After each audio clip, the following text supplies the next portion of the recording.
Everybody Hates Rand is a Wheel of Time podcast that will contain spoilers for all 14 books. So if you're anti-spoiler, stop this, read all 14 books, and come back. We'll be here, waiting. Our title is a joke and is meant to be taken as such. Everybody in this context refers to us and our cats. You are free to feel however you want about Rand. He's a fictional character. Please don't DM us. The world is a mess, Dark One stretching out his hand. The dragon's reborn, the fire's been fanned, but everybody hates Rand. Everybody hates Rand. Everybody hates Rand. Hey guys, this episode deals with some sensitive topics, among them sexual assault. If that's something that's going to be triggering for you, then give your mental health a break and maybe skip this one. Absolutely. Take care of yourself first and foremost. Okay, well, I don't want to talk about this one. I know. I can't. Yeah, I'll admit I didn't reread the chapter, because I remember this chapter. How could you not? It's just a vivid stain upon the human psyche. So I, read the chapter summary, and then, as I mentioned, I, went back and read my blog, and even in my blog, I was like, I'm not talking about this. Here's Witness for the Dead.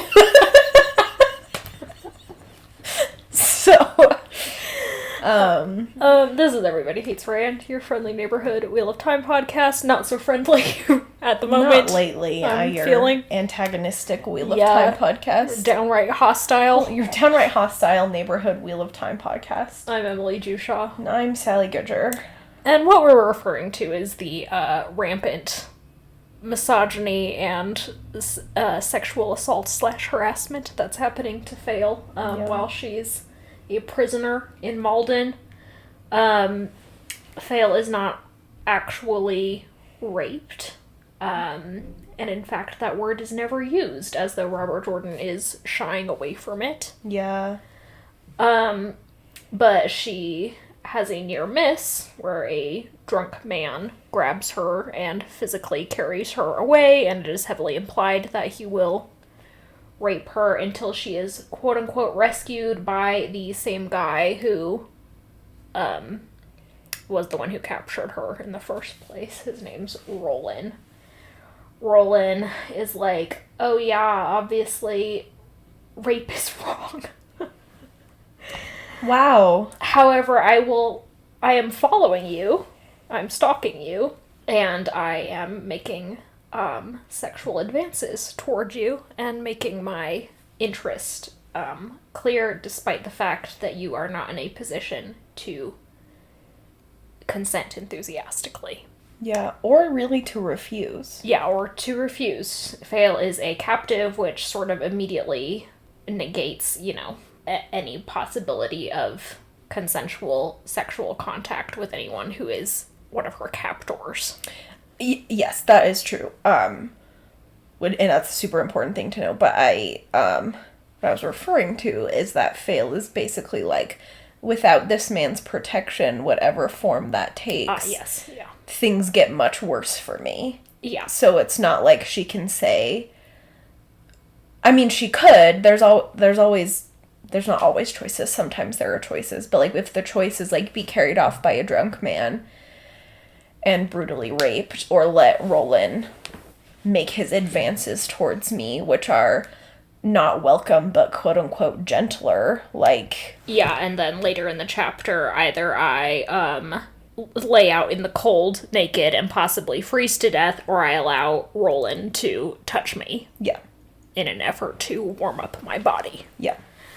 There's nothing consensual about that. Yeah, and like you said, it's impossible to consent under these circumstances because the circumstances Fail is not entirely free and therefore cannot be free with her consent either way, but also the choices are literally be harassed or be assaulted. Yeah, Roland says this troubling thing, beyond all of the troubling things going on, but he says something about how with normal Guy Shane, meaning Guy Shane who are all ale, then it's, like, different somehow. He says, what happens while you are Guy Shane cannot be held against you when you put off white, but perhaps you wetlanders do not see it that way. What he's saying is that it is okay for Fail to have sex with other people when she's Guy Shane, even though she is married. Right. As though being Guy Shane is like this sort of liminal space where nothing you do matters. So that's Roland's, what he's saying is just a fact about Ale culture. I find that very odd and difficult to believe because it implies that then Guy Shane are routinely having sex with the people who are holding them captive, and I know it's not necessarily captivity in the same way Right. amongst the Ale, but it is still a power dynamic. Right. And it also implies that Guy Shane are routinely like, oh, while I'm a Guy Shane, I am having extramarital relationships. Which seems like something that would be a really personal thing between you and your partner, not just like a matter of routine polyamory, you know? It's very, very odd. And I'm like, I just don't believe that, Robert Jordan. Well, yeah, it's especially weird, too, because there's this extra layer of, like, constantly... Perrin is like, I'm super worried about what's happening to Fail, and all the Ale keep reassuring him that, like, nobody would hurt Guy Shane, implied nobody would rape a Guy Shane. That's just, like, inappropriate. As if rape is ever appropriate. I mean, it's just, like, the Ale are not thinking of that literally ever in the context of Guy Shane. So for Roland to be like, it doesn't matter what happens to you when you are Guy Shane. Like, yes, I agree with you, like, in terms of Ale culture, that does not seem realistic. But also, like, there is, like, a fundamental... The way that Robert Jordan is presenting, that there's, like, a fundamental misunderstanding of what happens to people when they are in captivity or in positions of, like, powerlessness. It's, like, you cannot both... allow them to kind of have sexual freedom in this way and then say that they would never be raped, because there's just like those, I'm not explaining it very well, but there's just like the concept, like if you are a captor holding someone captive in such a way like this, like you cannot both think of them as untouchable and yet having all of this freedom. Like, it just, like, the two things do not mix. Yeah, as long as sex is physically a possibility between two bodies, rape is also a possibility. Yes. So, like, to say, like, oh, yeah, Guy Shane can totally have sexual relationships, but they're never, ever, ever raped. Yeah. You can't say that about literally any community. No. Yeah, that's true. It is always a possibility. And, like, attempting one more time to, like, get across my point, it's like that becomes even more true when these people are stripped entirely of their power. Like, anyone who is stripped of their power in any situation becomes further at risk for violence. Like, if someone is, especially the way that Ale completely, like, commit themselves to the role of Guy Shane, you know, like, there's just, like, a viewpoint there that I'm not getting across it right. I'm sorry. Trying my hardest here. No, I think I understand. In my mind, there's not a one-to-one correlation, but the best comparison I can think of is that Guy Shane are in Ale society likened unto children in terms of how they are viewed as other bodies. Mm. You know, children are not supposed to be sexually available or on the table. That does not mean that children are never sexually assaulted. Yeah. So, sorry to go even darker than what is already a pretty dark content. I just don't think Robert Jordan thought anything through clearly except what his stupid brain wanted to happen to his women characters, which was to put them in as many sexually compromising positions as possible. Yeah, I think I'm just feel like I'm really gonna just, like, stumble my way through this episode, guys. I really apologize that none of these are, like, coherent thoughts. But yes, Robert Jordan is like, how can I make this as dangerous as possible for my female characters at literally any given moment? Without actually raping them. Which, for some reason, is a line in the sand that he thinks is important. Yeah, and it's like, whatever, I, like, don't even want to touch that one yet. But, like, what Robert Jordan is, quote-unquote, playing with here is the way that rape is used as a weapon of war and a weapon of suppression of societies that have been conquered or invaded or whatever.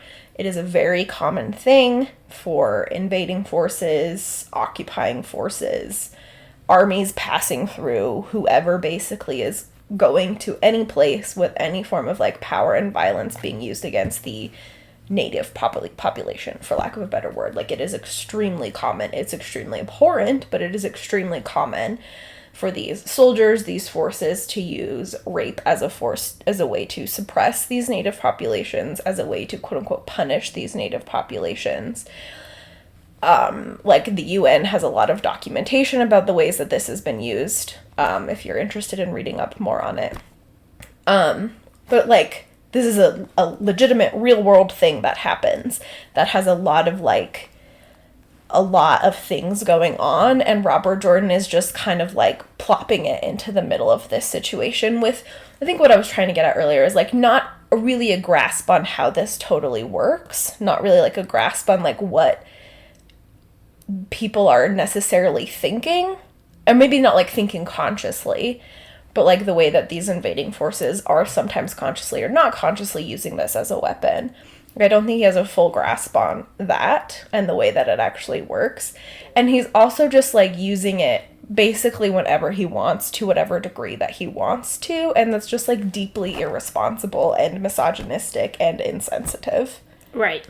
This is a topic that if you're going to devote any pages to it, you need to bring a lot of thought and nuance to it. Right. And Robert Jordan simply doesn't have the time to do that. There's too many other things going on in this series. Even if you wanted to devote equal amounts of time to Fail that are devoted to Perrin, like, that's still not a lot of time. No. Just, page speaking, I know we talk a lot about how there is seemingly unending Perrin points of view, but really in this book there's only about 4 or 5 Perrin chapters. Yeah, and just like bringing it back to like the plot for a moment, but it's like, if you were going to, I don't know how it shakes out because we get quite a bit of Fail in Knife of Dreams. Oh yeah. So I don't know how it shakes out, if it shakes out to like equal Perrin and Fail points of view during the kidnapping arc, but it feels like there's a lot more Perrin, and there's definitely a lot more of Perrin's internal state. When we are with Perrin, it is a lot about what he is thinking and feeling while Fail is gone. When we are with Fail, like we've talked about in previous episodes, she is in survival mode, so it's all about what she is doing, which is like completely imbalanced to me. Like, Fail should be able to have a lot of feelings about what is happening because it is extremely horrific. And if you were going to spend any time really like thinking or feeling your way through what happens to a woman when she is kidnapped, Fail is where your attention should be. Mm-hmm. And so like this book does not even come close to giving the attention or sensitivity to this topic that it deserves. Yeah, it's treated really weirdly as a matter of routine for some characters, among them Roland, among them surprisingly Alejandra, who's basically like, oh yeah, you should sleep with him if it'll get us out.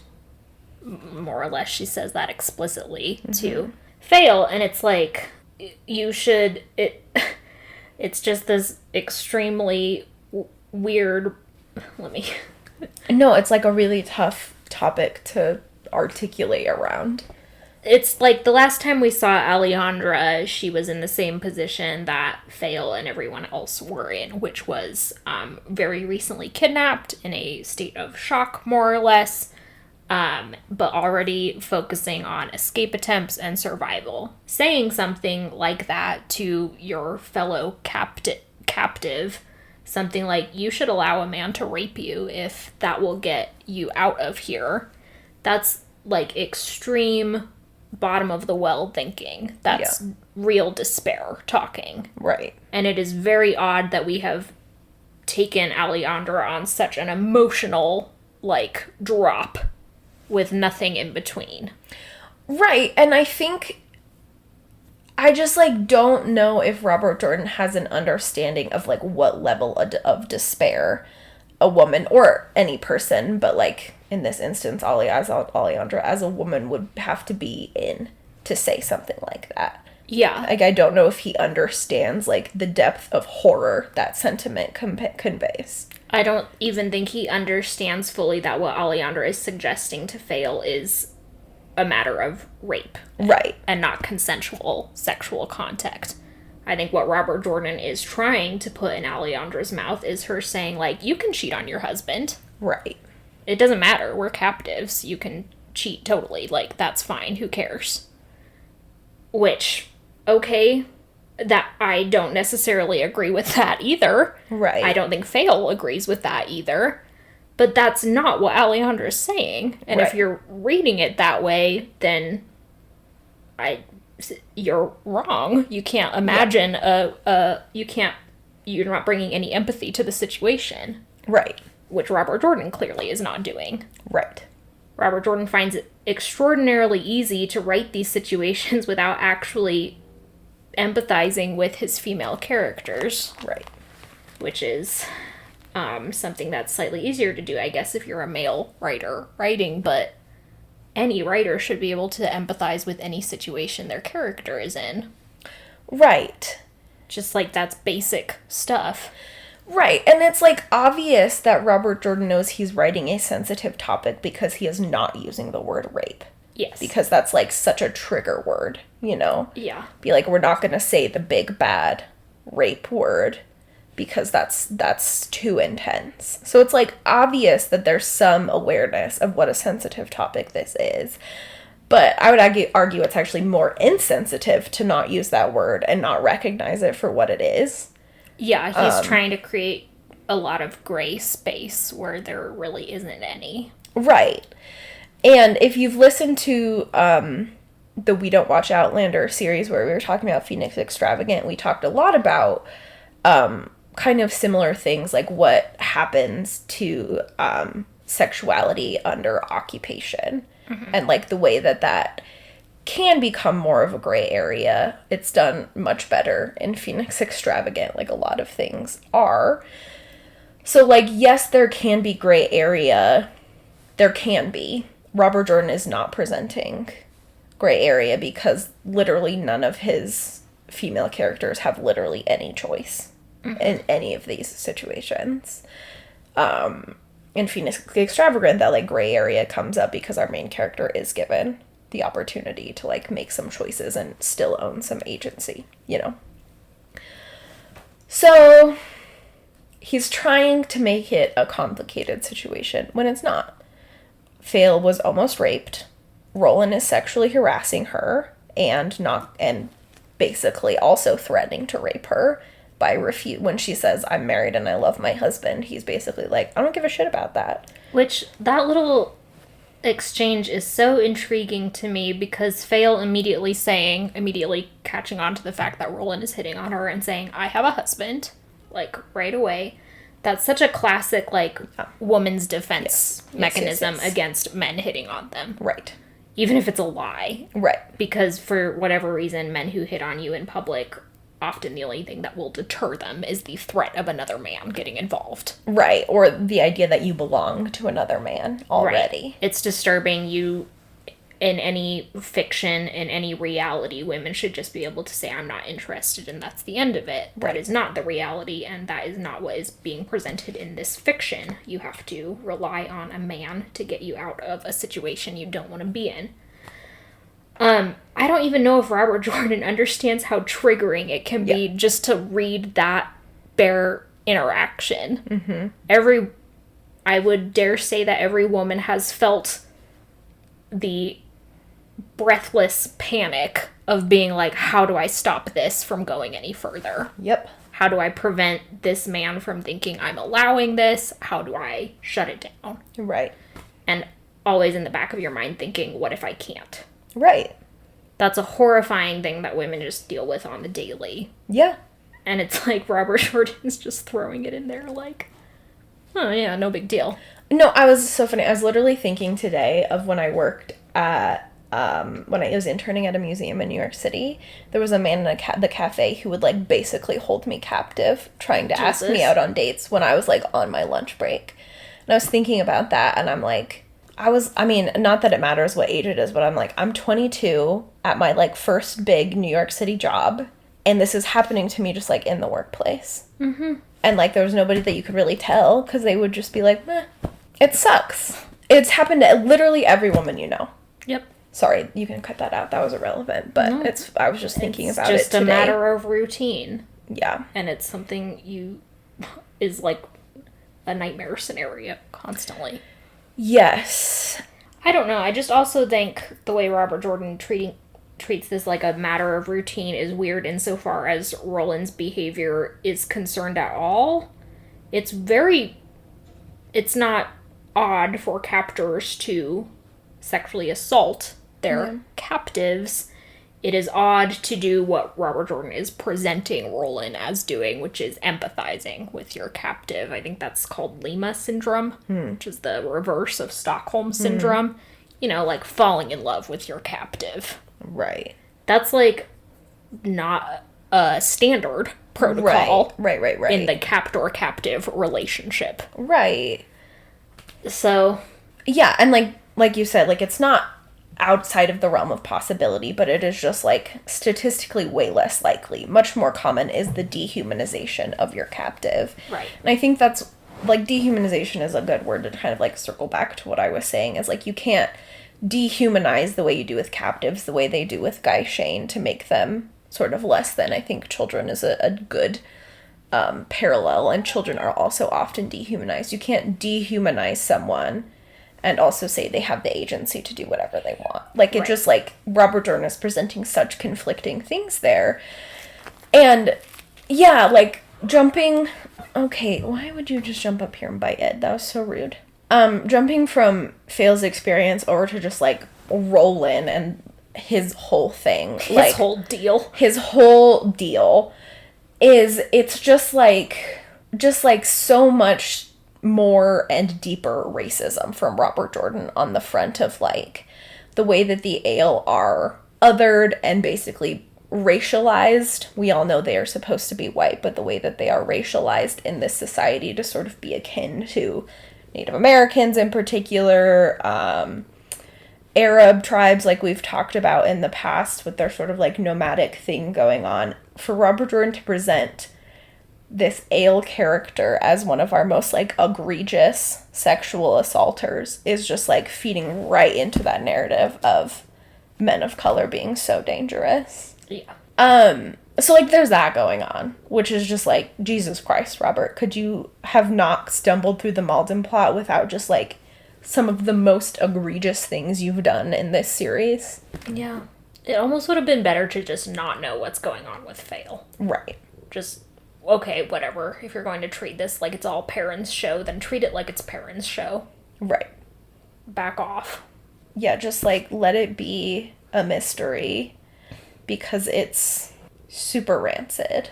But, like, to keep a running tally in the Malden arc, let's see.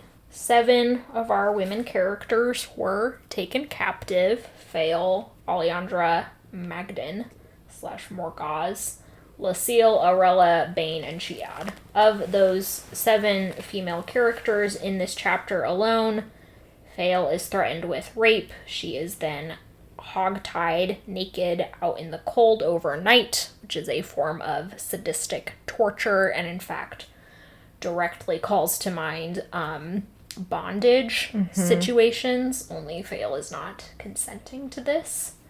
It's just torture in that way. Lucille and Arella try to escape but are also caught, tied up, presumably beaten before this, and left out naked. Same deal. Magdalene is caught trying to steal the oath rod that Galena wants them to steal, and it is implied beaten very severely or something awful happens to her. So that's the majority of our women characters being beaten or threatened with sexual assault. Right. Bane and Chiad are seemingly immune to all of this because they're real TM Guy Shane. Yeah, which is another just, like, really weird dynamic going on that I don't buy into. Yeah. Like, it's just really unbelievable. And, like, maybe, like, I'm not saying people who, like, like Savannah, who takes, like, 1 billion people captive is making logical decisions, you know, and the people who follow her, I'm not saying necessarily they've got like the most humane, logical brains, but like to separate out your captives in this way is kind of bizarre, especially when you're calling them all Guy Shane.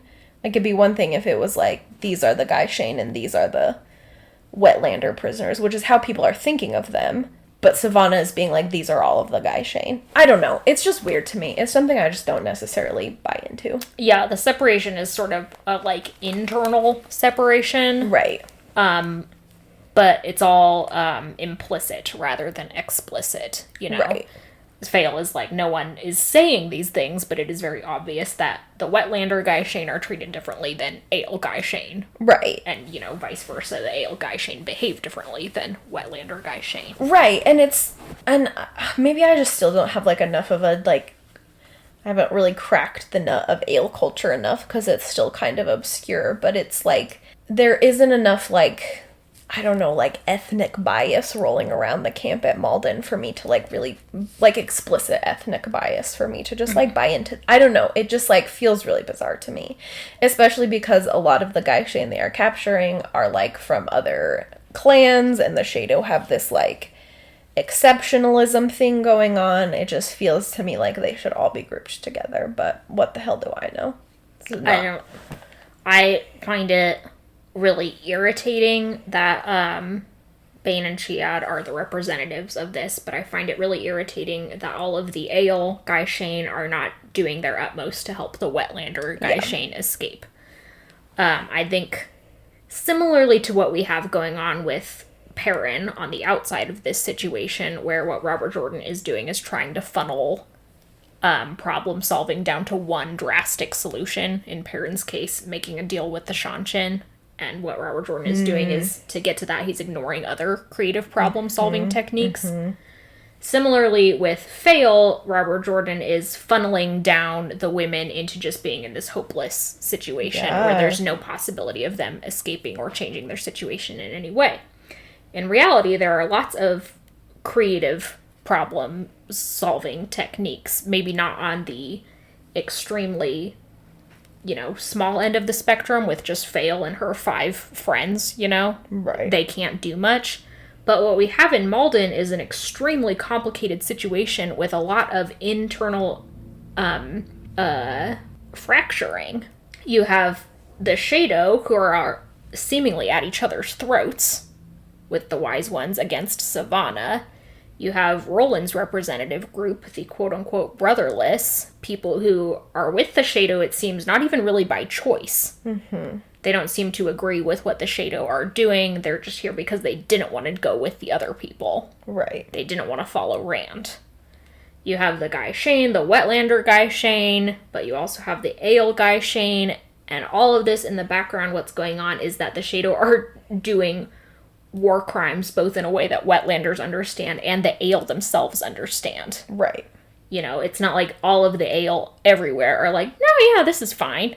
Right. Every Ale we talk to who isn't Savannah is like, this is wrong, clearly. Right. So why isn't this huge mass of people doing something about it? Yeah.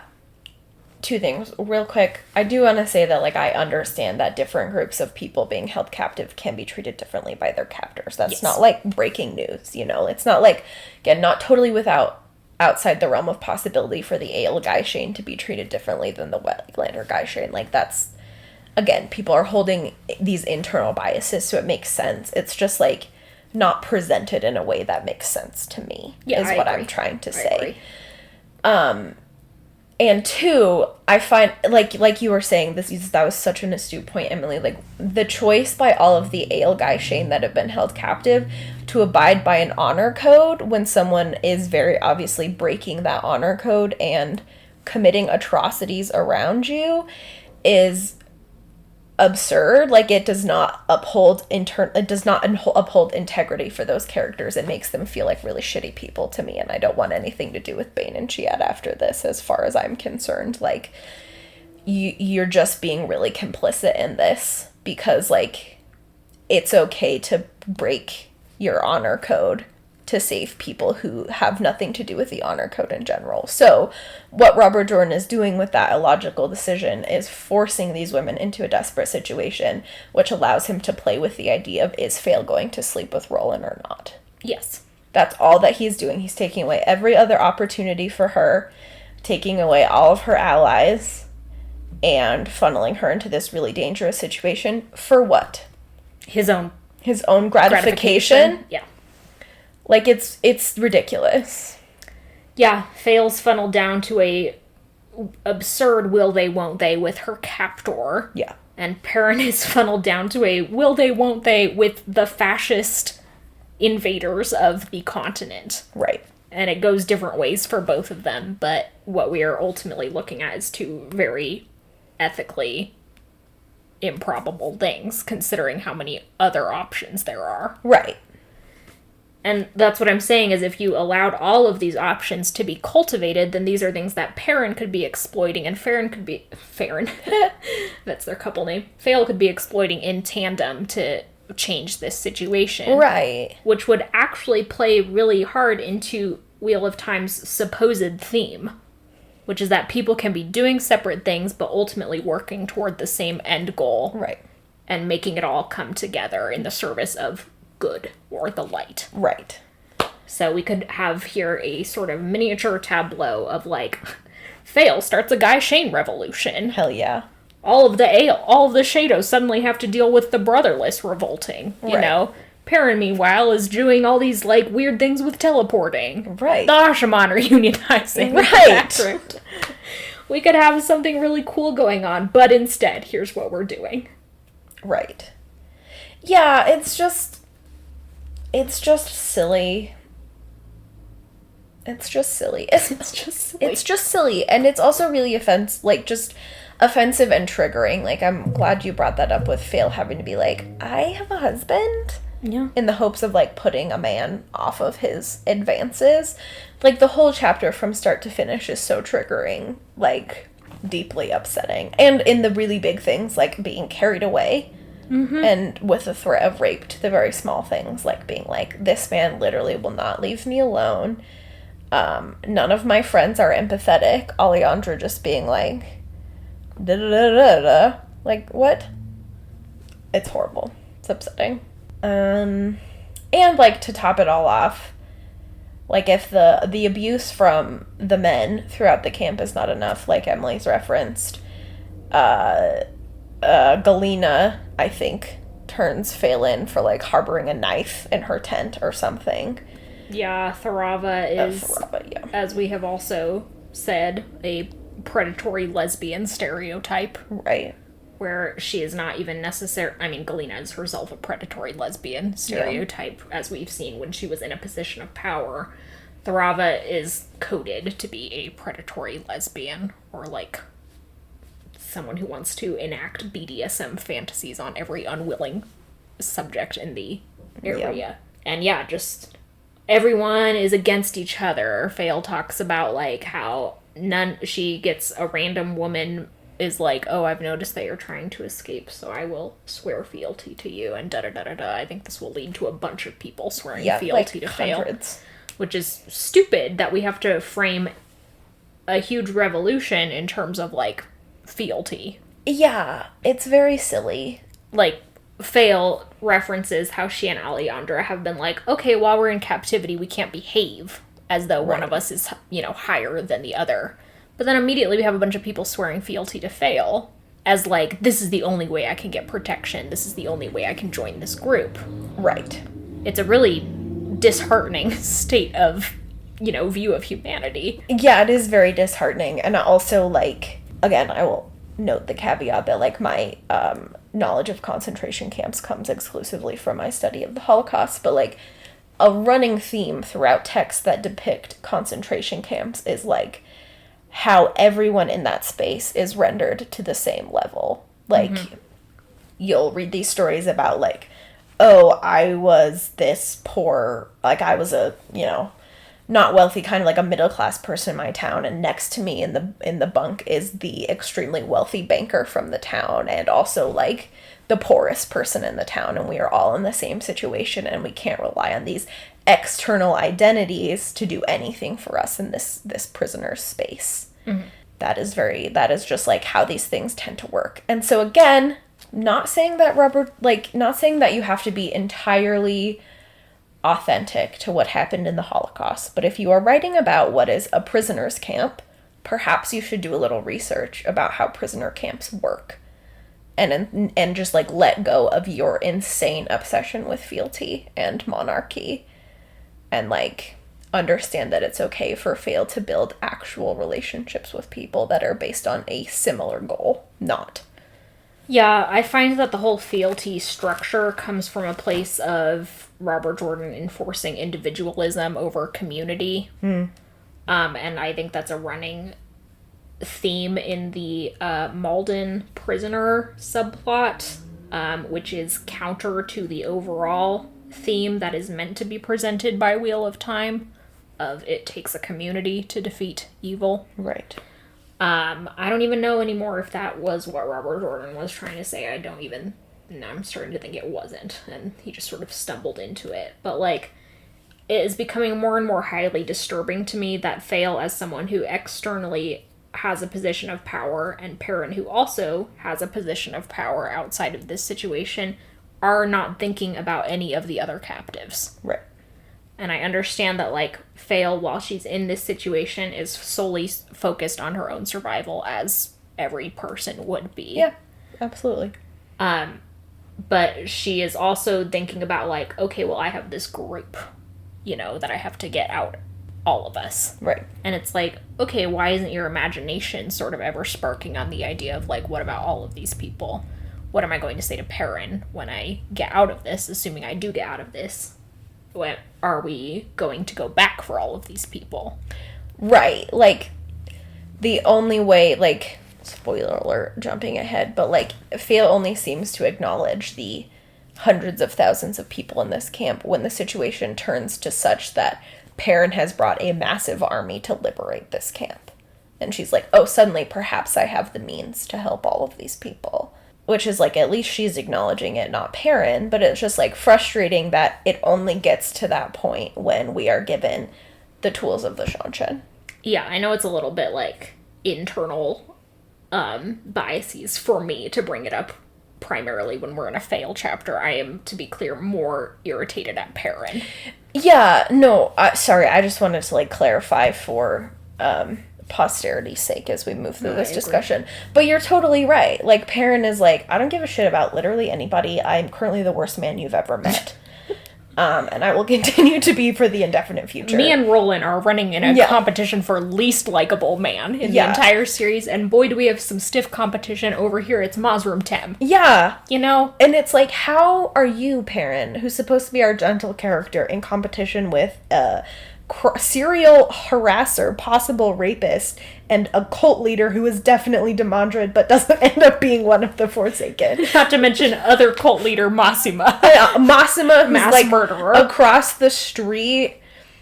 All of the Shanshan. Like, what is happening with you? No, the character assassination is it's brutal. Unending and brutal. Like, I don't know if Robert Jordan intended it, but he just, like, threw Perrin deep into the deepest part of the Atlantic Ocean and was like, see you later, fucker. Yeah. Bye-bye. But I agree with you about Fail. Like, there's this lack of imagination happening. Like, the best possible, like, if we were going to turn this into a scenario where Fail, not that you have to learn something from your captivity, but if you were going to, like, a woman who has always grown up in nobility, who has always grown up with money and power, being taken into a situation where she is equal with everyone around her, like, that should be an opportunity for you to, like, spark a little bit of imagination, like you said, and, like, start thinking of your relationships with people differently. Yeah. But instead, she's demanding fealty, she's giving orders to people, all of these things, and it's just, like, very frustrating. And instead of thinking in the terms of, like, wow, we have a lot of bodies here, like, if we rose up against the Shadow, we could really do something, it's like, I will save my people, and then maybe I can come back for the rest of you. Yeah. So I get what you were saying. I was just trying to offer some plot clarification. No, thanks. I appreciate it. No. They're both bad. In terms of plot, the only thing that there's no forward movement here. No. Fail is thinking of ways to escape, and when we end the chapter, she has not made any progress in that goal. Everything is still bad and awful. Everyone is still bad and awful. In a broader plot view, we see the Wise Ones reacting to the cleansing of Sidon. Oh, yeah, I forgot about that. That's just a minor thing that happens. Fail, observes all the channeling Wise Ones, stopping and being like, what the fucking? And later she walks in on a conversation where Tharaba's trying to persuade Savannah, we have to go there. And since we have 2 minutes, now seems like a good time to bring up the fact that it is becoming ever more obvious that Robert Jordan wrote Winter's Heart, did the whole sequence surrounding the tableau of the cleansing of Sidon, where Rand has, his 20 people who are fighting against all the Forsaken showing up at this spot. And only then did it occur to him, every other channeler on the planet can feel this, and perhaps some of my good guys might also want to be here. Right. It's becoming ever more obvious now that what he's doing with Crossroads of Twilight is just defending what he's already written. He's like, oh, I have to just show everyone not going there for some reason. Right. Just to show you that it wasn't just that they didn't want to go, it's that they couldn't go. Because they had other things going on. They had other things going on, like stalking people and being annoying. Yeah, and as we said at the end of our Winter's Heart coverage, we had no problem with that sequence. Right. It does become sort of a plot hole that no one else showed up. Right. But it becomes actually more of a plot hole the more you linger on it. Yeah, totally. I think it's fine to show some people reacting to it. Mm-hmm. I think Egg has a really interesting reaction where she's like, obviously we have to go investigate. Yeah. So she sends people to, covertly, because Egg is convinced it's the Forsaken, which is pretty funny, because it's it kind of is. Kind of is. You're not wrong. You're not wrong, but you're not right. So, that's really interesting, and, there's interesting reactions, but we could just get a few of those from a few key players. I don't need to see the Wise Ones in the Malden camp reacting to the cleansing of Sidon. Yeah, and I don't really believe that they would do anything about it. Yeah, they're just weird. Whatever. We only need to see Matt or Perrin. We don't need both, because Matt or Perrin have the exact same reaction, where they both know that it's Rand. Right, that's so true. And can say to the people around them, that's not our problem. Yeah, Rand's got it. So yeah, I agree. It's kind of silly. It's also frustrating that it's a book-long project where it feels like the entire point of Crossroads of Twilight starts to become watching characters react to the cleansing of Sidon instead of moving the larger plot forward. Yeah, and it feels like none of them are even reacting to that. Yeah, they're reacting to a big beacon of power. They're reacting to the atomic bomb mushroom cloud without actually knowing the context of what's going on. That's so true, yeah. It would be interesting, if we were seeing more of, Grady and Nealt the day after being oh my god. Yeah. Sidon's clean. Get a load of this shit. Get a load of this, guys! Yeah, and we're not gonna go crazy! Yeah, then they really could just kill Perrin and run off into the sunset together. To be liberated. I know, to be liberated from the taint on Sidon and from Perrin. Yeah. Anyway. Yeah, those were some real bummer... That was a real bummer of 45 minutes. But don't blame us. Yeah, thank Robert Jordan for that. But let's wrap it up. Do you have any last minute? I just, again, feel like I wasn't super clear about a topic that's pretty sensitive, so I apologize for my inability to articulate very well today, but I hope something in there was of value to someone. You said some really interesting things. I think you said some really interesting things. Oh, thanks. Okay, well, that was it. Sorry, 0 jokes in that one. It's a new record, baby. Yeah, for everyone out there who thinks we have too many jokes. No jokes. No jokes, McGee. Jokes left the building. Only despair remained. It's like the reverse Pandora's box. Oh, yeah. Every good thing left, and here we're left with Robert Jordan's bondage fetish. It really is why does she need to be hogtied? Egregious. There's no reason. So gross. No reason. Thanks for listening. If you made it this far, if you turned it off, also respect to you. Mad respect. Protect your mental health. Thanks to our patrons on Patreon. Thanks to our followers on social media. Big thanks to Glenna McKenzie for our theme song. Do you have a sign off? I do. This is a listener submitted sign off. I don't know if they want to be named, so I will not name them. But this person very generously donated some money for like our transcripts and stuff. Oh yeah. Again, if you are listening to this and you want to be named and want to be known, let me know and I'll update next week. But let me know that they made their PayPal a long time ago, so their PayPal is attached to their 6th grade email address. And I was like, oh, it's gonna be so bad. It really wasn't that bad. It was nothing on like my 6th grade email address, mine's but terrible. like it's just such a testament to how the internet haunts us. I know, Will never God. let us escape. God, I love that. Yeah, so go check in on your 6th grade email account. Maybe there's something interesting in there. Oh, all right, guys. Have a good one. Bye. Bye.